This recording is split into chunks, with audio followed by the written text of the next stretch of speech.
Mobile நம்ம கைக்கு வந்து நம்ம குறைஞ்சது நான் மொபைலை பார்த்து ஒரு 30 வருஷம் இருக்கும். இது தமிழ்நாட்டுக்குள்ளே நுழைய ஆரம்பிச்சோம். மொபைல் இல்லாத வீடே இல்லை. மொபைல் வந்து 30 வருஷத்துல எல்லார் வீட்லயும் ரீச் ஆயிடுச்சு. ஆனா என் ஆண்டவர் வந்து 2025 ஆண்டுகள் ஆகிறது, இன்னும் என் ஆண்டவர் இந்தியாவில் ரீச் ஆகவில்லை. ஆனா எங்க அப்பா இன்னும் ரீச் ஆகல.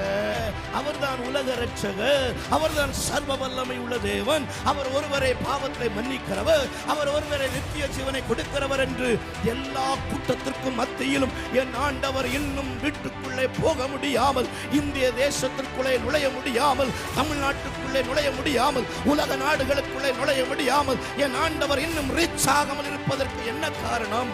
நம்மை போன்றவர்கள் தேவனுக்காக எழும்பாமல் இன்னும் தாமதப்பட்டு கொண்டிருப்பதினால் புரிந்து கொள்ளுங்கள், இன்னும் கொஞ்ச காலகட்டத்தில் நம் மூலமாய் இந்திய தேசம் கர்த்தரின் பக்கம் திரும்ப